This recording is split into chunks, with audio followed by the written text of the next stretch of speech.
Ito na mga ka-RSP, makipagkwentuhan na tayo sa ating guest performer for today, ang singer and host na si Ranolfo Serafin. Welcome dito Ranolfo, dito sa Rise and Shine Pilipinas. Good morning, Sir Rod. Good morning mga ka-Rise and Shine Pilipinas. And sa mga nanonood live po tayo ngayon.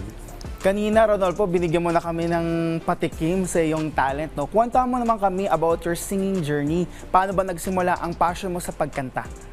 Actually, Sir Rod, ako po ay, nung bata pa ako po ay kumakanta na po talaga. At ito po ay namana ko po sa aking pong tatay na taga Masbate po. So ako nga, ang passion ko, nag-start po yung passion ko nung ako po ay nanalo po sa isang patimpalak sa isang barangay ng The Voice sa Butan 2024. Kaya nung nanalo po ako, tinuloy-tuloy ko na po yung aking pong journey po sa singing po. Hanggang ako po ay nakuha po sa isang gig. Ayan, hanggang ngayon, yun po yung nagiging trabaho ko. Bukod po doon, Sir Rod, ay ako rin po ay empleyado din po ng local government sa Silang Cavite po. Ako po ay na-discover. Actually, Sir Rod, ako po isang mga ngalakal.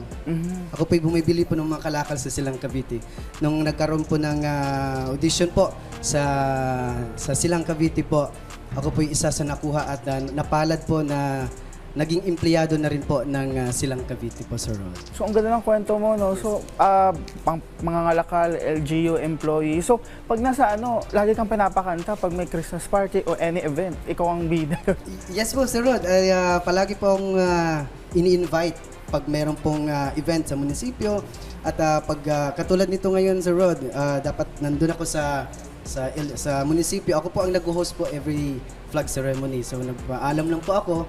So, kasi ito po ay minsanan lang po na ma-invite po dito sa Rise and Shine Pilipinas. Ayun, it will serve an inspiration to others, no? Imbita mo naman kami sa ang mga ka-RSP na i-follow ka sa iyong mga social media accounts. Saka ba nila pwedeng sundan?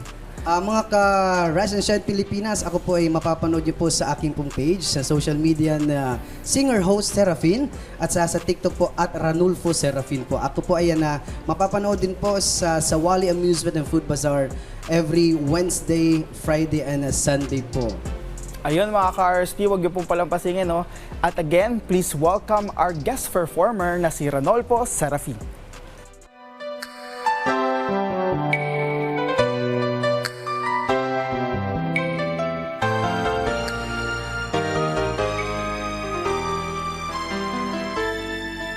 Mayroon ako nais malaman,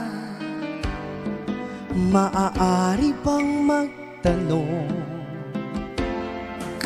Alam mo ba, matagal na kitang iniibig, matagal na akong naghihintay, ngunit mayroon kang ibang minamahal.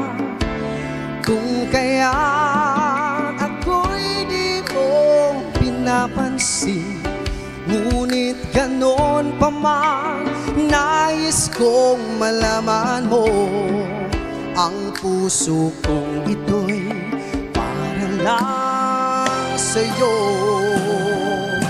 Nandito ako, umiibig sa'yo, kahit na nagdurugo ang puso.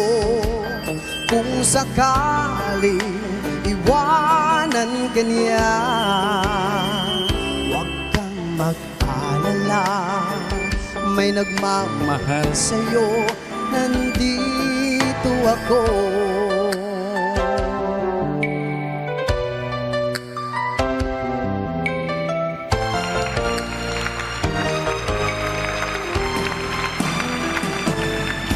Kung ako ay iyong iibigin, hindi kailangan na mangamba, pagkat ako ay para mong alipin. Sa'yo lang, wala na iba. Ngunit mayroon ka na ibang minamahal, kung kaya't ako'y di mo pinapansin, ganon pa man, nais kong malaman mo, ang puso kong ito'y para lang sa'yo. Nandito ako, umiibig sa'yo, kahit na nagdurugo ang puso. Kung sakaling iwanan ka niya, huwag kang mag-alala, may nagmamahal sa'yo, nandito ako. Nandito ako, umiibig sa'yo, kahit na nagdurugo ang puso. Kung sakaling iwanan ka niya, huwag kang mag-alala, may nagmamahal sa'yo, nandito ako.